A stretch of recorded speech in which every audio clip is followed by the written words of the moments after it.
जिल्ह्याभरातच आता तुम्ही दुपारी सावंतवाडी मतदारसंघातल्या शरद पवार गटातल्या राष्ट्रवादी काँग्रेसच्या लोकांचा प्रवेश घेऊन आलो।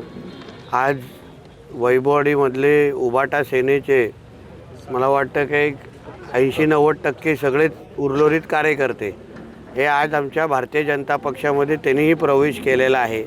मोठ्या प्रमाणामध्ये वैभववाडी असो किंवा सिंधुदुर्गाच्या प्रत्येक तालुक्यामधून भारतीय जनता पक्षाकडे लोकांचा येण्याचा ओढ वाढलेला आहे, आकर्षण वाढलेलं आहे।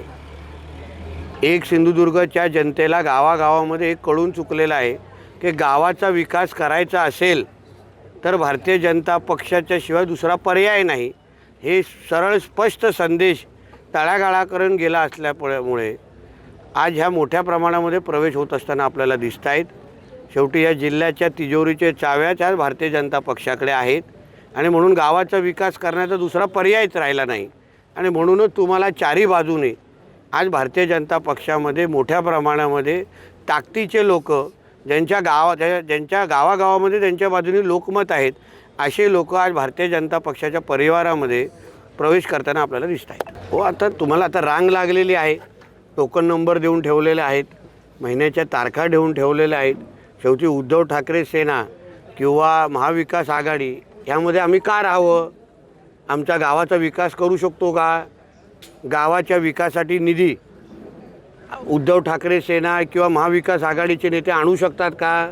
ना त्यांच्याकडे खासदार आहे, ना त्यांच्याकडे आमदार आहे, ना कुठलीही सत्ता ही राज्यातली आज उद्धव सेना आणि महाविकास आघाडीकडे नाही आहे। गावामध्ये 1 रुपयाची पण निधी आणायची असेल, शहराचा विकास करायचा असेल तर निधी आणायची कुठून त्यांनी? आज सगळेचे सगळे सत्ता केंद्र भारतीय जनता पक्षाकडे आहे। प्रधानमंत्री भारतीय जनता पक्षाचे आहेत, मुख्यमंत्री भारतीय जनता पक्षाचे आहेत, आज पालकमंत्री भारतीय जनता पक्षाचे आहेत आणि म्हणूनच गावाचा शहराचा वाडीचा विकास करायचा असेल तर भारतीय जनता पक्षाशिवाय दुसरा पर्याय नाही। हे कळत असल्यामुळे मोठ्यापासून ते छोट्यापर्यंत सगळ्यात पातळीचे कार्यकर्ते आज आमच्या भारतीय जनता पक्षामध्ये प्रवेश करण्यासाठी सज्ज आहेत। तुम्हाला टप्प्याटप्प्याने सगळे ब्रेकिंग न्यूज भेटतील। महिला दिनाने आज महिलांचा मोठ्या प्रमाणात प्रवेश दिसतो। शेवटी याच भारतीय जनता पक्षाच्या विचाराच्या सरकारने आमच्या सगळ्यात लाडक्या बहिणींसाठी आज ताकदीने दर महिन्याला योजनेच्या अंतर्गत आज मदत सुरू आहे। आजही 3000 रुपयाची मदत आज आमच्या सरकारच्या वतीने यांच्या खात्यात आलेली आहे। शेवटी मदत करणारे भाऊ अगर सरकारमध्ये असतील, ताकद देणारे भाऊ अगर सरकारमध्ये असतील तर लाडक्या बहिणी भारतीय जनता पक्षामध्ये देणार ना। एबीपी माझा, उघडा डोळे बघा नीट।